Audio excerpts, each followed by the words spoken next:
Colorado territory near the Wyoming border could freeze a man's breath solid. It was the kind of winter that didn't just nip at your skin, it gnawed straight through your coat and into your bones. The sky hung low and gray, like a wool blanket soaked in snowmelt, and wind screamed through the timbers of an old trading post where men bartered cattle saddles, whiskey, and whatever bits of their souls they hadn't already lost. Tanner Cole, age 39, stood at the edge of it all like a man outside of time. His coat was long and stained with trail dust, his boots cracked at the seams. The brim of his hat hid eyes dulled by 5 years of grief and silence. Once a rancher of promise, now just a man with calloused hands and nowhere to be. He'd come here for one reason, only to buy a sturdy horse. Nothing more. He hadn't bargained for the sound that stopped him in his tracks. "Mister, can you buy us?" The voice was small, brittle as kindling. Tanner looked down. A little girl stood in front of him no taller than his knee. Her cheeks were flushed from the cold, her nose runny. She wore a threadbare cotton dress that looked more suited for a hot July than this brutal February. In her arms, swaddled in a fraying wool wrap, lay a newborn blinking quiet, too still for comfort. "Please," she said again, eyes wide, jaw trembling. "We won't cry." Her words struck something deep in Tanner's chest, something he thought had frozen over. She raised one shaking finger toward the auction block at the center of the marketplace. There, beneath a sign that read, "Domestic Help," Lot No. 14 stood a woman shackled at the wrists. Her head hung low hair tangled and clinging to her face like seaweed washed ashore. She didn't speak, didn't plead, just gripped the wooden post at her side with pale fingers and a mother's quiet dread. Tanner's boots moved before he knew what he was doing. He pushed through the milling crowd of grizzled traders and muddy boots. The auctioneer, a sweaty man in a fur-lined vest, banged his gavel like the world depended on it. Lot 14. Female quiet stock. Fit for kitchen laundry or basic cleaning. Comes with 2 dependents. $10 to start. Laughter erupted from the crowd.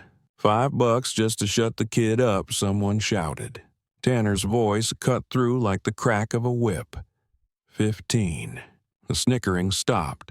Heads turned. From the back, another man raised a call. 20. Tanner didn't even blink. 35. Silence. The gavel slammed. Sold. Coins clinked as Tanner pressed them into the auctioneer's palm. The man shrugged and moved on to the next lot. The little girl, still clutching the baby, stepped to Tanner's side like she'd been waiting for him her whole life. She didn't ask questions, just walked with him. The woman followed a few paces behind, stumbling slightly, never raising her head. They moved through the dying marketplace like ghosts winding their way past frozen carts and worn canvas awnings until they reached the edge of the encampment. There, beneath a frost-bitten pine that had bent but not broken under the weight of snow, Tanner finally stopped. He turned to face her. "Ma'am," he said quietly, "I need to see your face." There was a beat of hesitation, a pause too long to be casual. Then, slowly, she lifted her chin. The world tilted.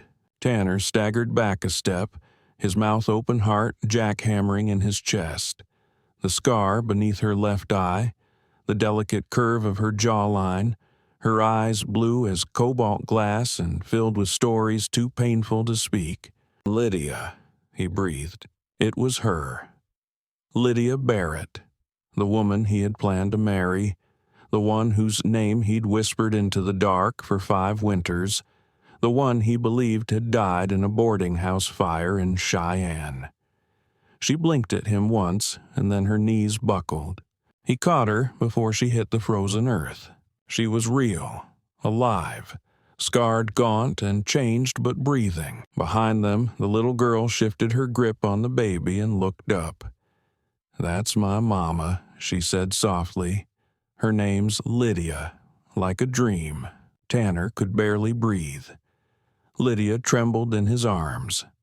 For a long moment, the three of them just stood there in the hush of falling snow, a family shattered and somehow stitched back together by chance desperation and a voice too small to ignore. He wrapped his coat tighter around Lydia and nodded to the girl.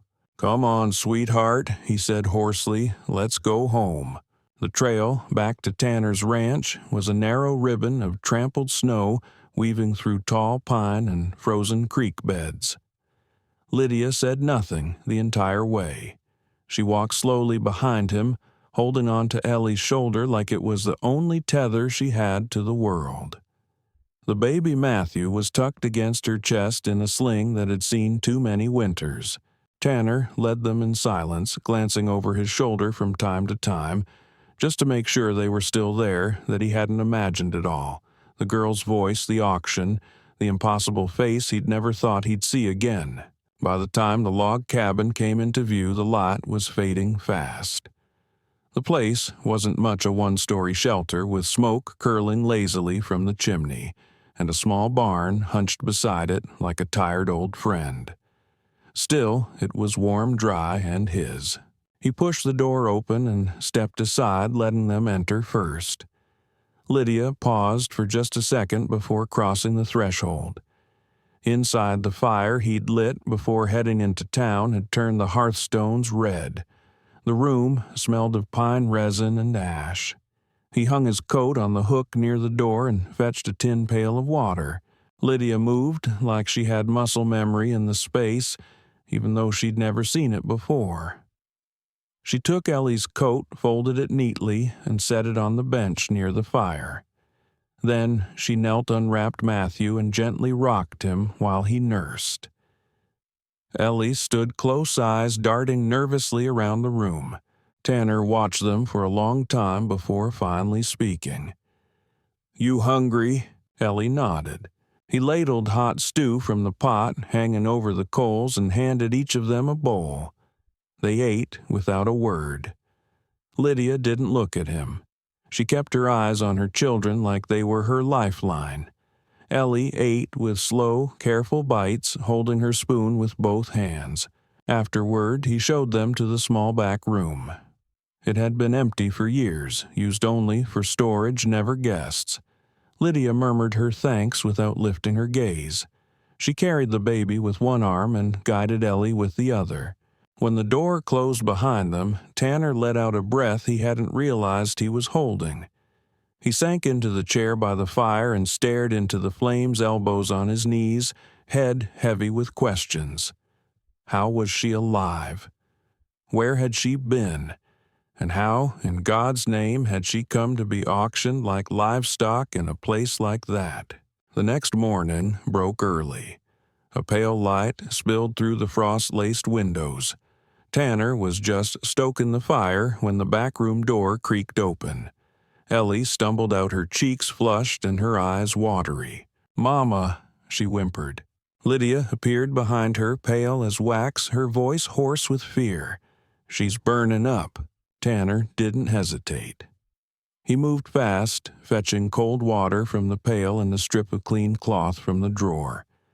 He soaked the linen and pressed it to the girl's forehead while Lydia cradled her close. Ellie's breathing was shallow and fast, her skin hot to the touch. "She'll be all right," Tanner said quietly, more to himself than to anyone else. "It's just a fever." He set a pot to boil with dried yarrow and willow bark herbs passed down from his mother's garden book. Lydia sat beside Ellie, rocking her gently and humming a song too quiet to catch. Tanner brought a cup of the bitter tea to her lips. She sipped it and then offered it to Ellie, who took a small gulp and coughed, but didn't protest. Hours passed in aching silence. Matthew whimpered in the corner bassinet, but Lydia never moved from Ellie's side. Her hand stroked the girl's hair over and over. That touch, Tanner noticed, wasn't just motherly, it was frantic, reverent, as if she was trying to memorize the shape of her daughter before the fever could take her away. Later, as Ellie finally dozed in a bundle of quilts near the hearth, Tanner reached down to brush a strand of hair from her ear and froze. There it was, a tiny dark freckle just below the lobe. His own freckle sat in the exact same place. Same shape, same size. He drew back, heart thudding. It couldn't be a coincidence. He looked over at Lydia, who hadn't noticed. She sat with her knees pulled to her chest, her hands wrung tight in her skirt. Tanner turned back to Ellie, watching the rise and fall of her fevered breath. He'd always wondered what it would have been like to have a child with Lydia. Now suddenly, he didn't have to wonder anymore. She was his. Ellie was his. He swallowed hard and stood slowly, crossing the room with measured steps. Lydia didn't look up until he knelt beside her. "That freckle," he said gently, "under her ear. I've got one just like it." She looked at him, then really looked, and he saw everything written in her face, the years of silence, the terror, the hope she'd buried deeper than her own name. "She's yours," Lydia whispered. "I couldn't tell you. I wasn't allowed." Tanner didn't speak. He didn't have to. He just leaned back against the wall and closed his eyes. The weight of it all, grief, rage, love, settling into something deeper than breath, something like truth. The fever broke just after sunrise. Ellie lay still under the patchwork quilt, her skin finally cool to the touch. Lydia hadn't slept. Her eyes were red, her face drawn tight with the exhaustion of a woman who had lived too many lives in too little time. Matthew stirred and whimpered from the cradle near the fire, but she barely moved still, clutching her daughter's hand like it was the last rope holding her to shore. Tanner sat across the room, elbows on his knees, watching. The birthmark, the freckle, had burned itself into his memory. His chest still ached with the weight of it.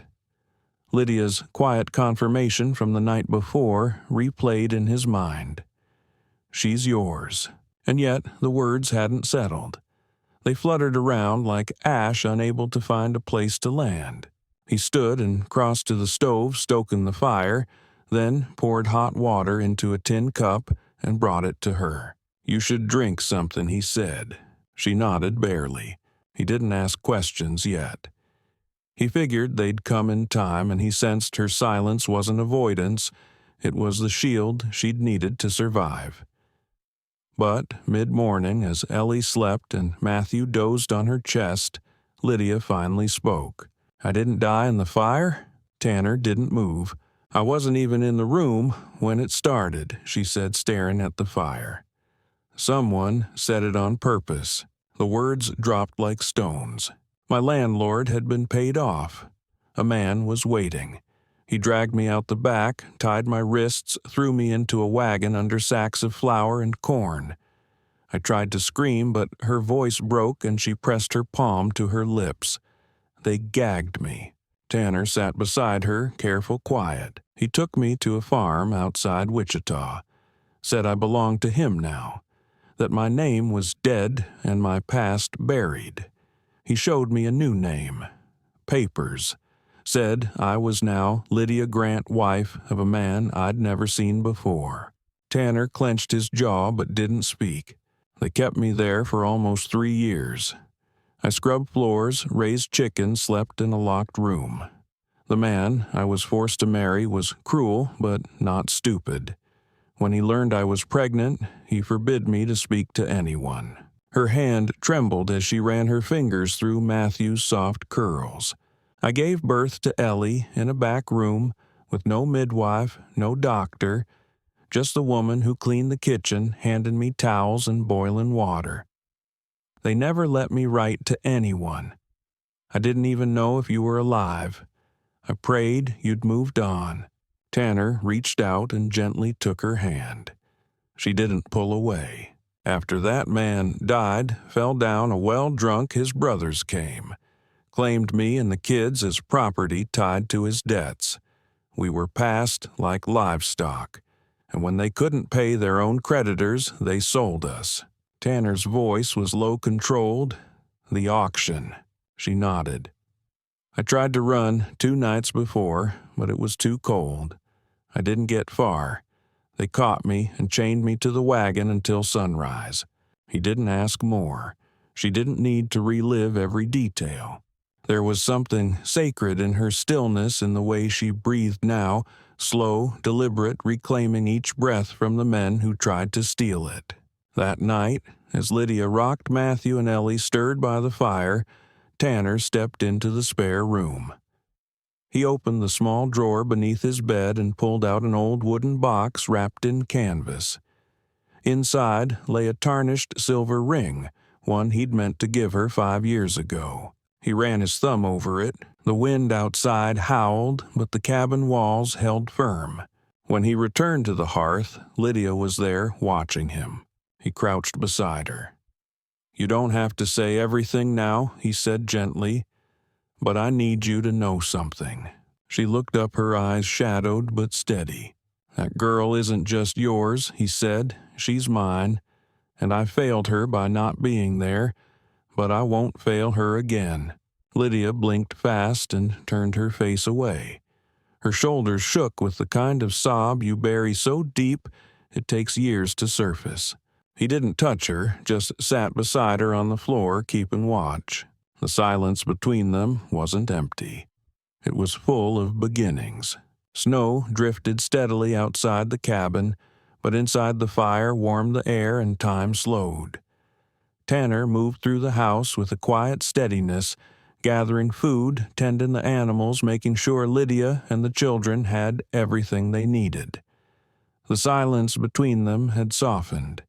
It was no longer weighted with fear, but something more complex, memory questions and a fragile sense of safety. Lydia spent most of her time near the hearth, one arm around Ellie, the other often wrapped around Matthew as he slept. She was never far from either child. Even when Tanner offered to take Matthew for a few minutes so she could rest, she hesitated.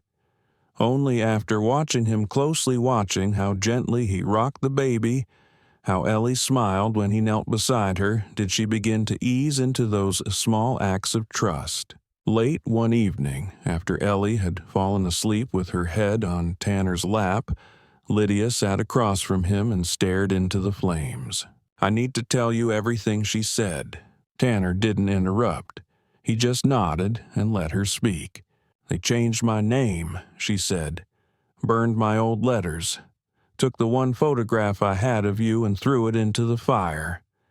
I tried to scream the first week, but it didn't matter. I wasn't a person to them. I was something to keep to use." She paused and rubbed her arms like she was still cold. "I held on to your voice in my head. Every night. That's how I survived." She looked at Tanner then. "I wasn't strong for me. I was strong because I thought one day I might see you again." Tanner's throat tightened. He looked away, blinking hard. "I didn't know I was pregnant until after we were moved to Kansas." She continued. "I thought they'd kill me if they found out. But the woman who worked the kitchen, her name was Marion. She hid me during labor, risked everything to bring me herbs, warm water. When Ellie was born, I swore I'd never let them take her name. I named her for your grandmother, you remember?" Tanner nodded. "Eleanor." "Yeah." Lydia smiled faintly. "She carries it proud." Tanner looked at the girl sleeping beside him, her little face soft in the firelight, and nodded again. "She's got your spirit." Lydia chuckled softly. "You mean stubbornness."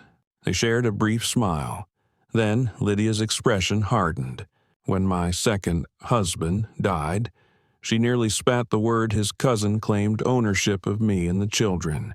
Said we were debt collateral. I begged them to leave Ellie behind to let her grow up free, but they just laughed." Her hands shook, and Tanner reached across the space to cover them. "I tried to run the night before the auction. I carried Matthew on my back, led Ellie by the hand. We got as far as the river bend, but they found us. The next morning, they didn't even clean the blood off my lip. Just threw us on the wagon and brought us to that post." Tanner's voice came quiet, almost a growl. "And that's where I found you." Lydia nodded. "I saw you before you saw me. I thought I was dreaming. I told Ellie to speak to you. I thought maybe a child's voice would break through the noise." He squeezed her hand. It did. Silence settled again, but this time it was warm, not hollow. Later that night, Tanner stood at the foot of his bed holding the old engagement ring between his fingers. He didn't give it to her. Not yet. Some things needed time, and this wasn't about reclaiming the past. It was about rebuilding a life. Lydia stepped beside him, watching him with that same unreadable look she'd had at the auction. He tucked the ring away and opened a small drawer, pulling out a folded wool shawl. "For Ellie," he said. "She needs better than what she's had." Lydia took it and traced the stitching with her fingers. "She's never had anything of her own," she whispered. "She does now," Tanner replied. That night, as the wind curled against the windows and the fire dimmed to embers, a fragile peace settled over the house. It wasn't the peace of forgetting. It was the peace of surviving, of choosing to live again. The peace didn't last long. 3 days later, just before noon, Tanner was outside splitting logs near the barn when he heard the distant crunch of hooves on snow. He set the axe down slowly, instincts flaring like hot iron dropped in water. From the ridge road above, 3 riders appeared, 2 in brown dusters, flanking a man in a black coat and bowler hat. The man in black rode a gray gelding with a high gait and dismounted before the others had even reached the gate. He was tall, with sharp features and a mustache so precise it looked inked on. His boots crunched the frost as he strode toward the cabin, a folded paper in his gloved hand. "You Tanner Cole?" he asked, voice oily with entitlement. Tanner didn't answer. He stood with arms folded, gaze flat as a stone. The man flipped open the document. "I'm here on behalf of my employer to retrieve a debtor and her 2 dependents. Woman's name is Lydia Grant, formerly Lydia Barrett. Her sale was unauthorized. She and the children were acquired under contract, and your interference constitutes theft of assets." Tanner stepped forward, slowly, took the paper and scanned it. The seal was vague, the signature laughable. It wasn't even notarized. A forged contract. A lie on paper. He folded it once, then again, then slid it into his coat. "You're trespassing," he said calmly. The man narrowed his eyes. "You think that badge you wore 15 years ago makes you the law? It doesn't. Men like me, we are the law now. Paperwork trumps gunpowder." Behind him, the 2 riders shifted in their saddles. They were younger, less sure. One of their horses snorted and tossed its head. Tanner took a step closer, then another. His right hand dropped slow and deliberate to the holster at his side. The revolver came out easy, like he'd drawn it every day of his life. He pointed it not at the man, but at the ground near his feet. The shot cracked like thunder. Snow jumped, dirt split. The man stumbled back, boots skidding. Tanner's voice came low and steady, roughened by years of silence. "I buried one life 5 winters ago, and I've dug enough graves since to know who belongs in the ground." The man straightened, trying to recover his composure. "You're making powerful enemies." "I've fought worse," Tanner said, but none of them had Ellie's eyes. The man blinked. Behind him, one of the riders turned his horse slightly, already thinking of the ride back down the mountain. "You'll regret this," the man spat. "You're choosing ruin for sentiment." Tanner holstered his weapon. "No, I'm choosing family. You want 'em, you'll have to come through me." The man didn't reply. He turned, whistled to his men, and mounted again. As they rode off, their coats flapped in the wind like broken flags. Tanner stood motionless until the hoofbeats faded behind the ridge. Then he turned. Lydia stood in the doorway, pale but unshaken, Matthew nestled in her arms. Her eyes found his. "Will they come back?" she asked. "Yes," Tanner said. She stepped down beside him close enough for her shoulder to brush his arm. "Then we'll be ready." He looked at her. She met his gaze squarely. "You're not the only one with something to protect." Inside, Ellie stood behind the window curtain, watching her small face pressed to the glass. When Lydia returned inside, Ellie looked up. "Why did the bad men leave?" she asked. Lydia's lips trembled. Then she smiled and placed a hand on Tanner's. "Because your papa told them to." Tanner froze. The word hit deeper than any bullet. "Papa," and for the first time in his life he didn't correct her. By the next morning, the decision was made. Tanner hitched the wagon and saddled his best mare, while Lydia packed what little they had, a jar of honey, a bundle of Ellie's handmade drawings, the ring still hidden in Tanner's drawer, and her letter now signed and sealed with trembling fingers. It was addressed to the sheriff of Ridgewood County. "We can't hide forever," Lydia had said. "He'll come back, and he'll do it again to someone else if we don't speak up." Tanner hadn't argued. He just nodded, placed his hand over hers, and said, "Then we'll go make this right." The ride to Ridgewood took half the day. Ellie sat in Lydia's lap with her arms around Matthew's cradle, her eyes wide at the passing fields and snow-dusted trees. Word had traveled ahead of them somehow. By the time they rolled into the town square, folks were already gathering on the courthouse steps. Some came out of curiosity, others with quiet hope. A few recognized Lydia despite the years and the scars. An old widow from the church whispered she was the one they said died. A tall woman with streaks of silver in her braids stared long and hard before she stepped forward. "I remember you," the woman said, voice quavering. "My sister worked that house in Kansas. She said you helped her hide in the barn one night. Then she vanished. I thought you died." Lydia swallowed hard. So did I. Sheriff Harmon, a broad man with a creased forehead and a mustache thick as a horsebrush, stood at the top of the courthouse steps with a clipboard in hand. "You're the man who brought back the dead?" he asked Tanner. "No," Sir Tanner said calmly. She brought herself back. "I just held the door open." Inside the courthouse, the hearing began under the high oak ceiling. The room smelled of cedar and chalk, and the walls echoed with every word. Lydia stood beside Tanner, holding Matthew close, Ellie at her side with her hand wrapped tight around her mother's skirt. "I am Lydia Barrett," she said clearly.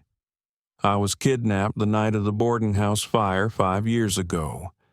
I was taken renamed and sold into forced marriage. I bore 2 children in captivity. I was never dead, I was silenced." Gasps rippled through the courtroom.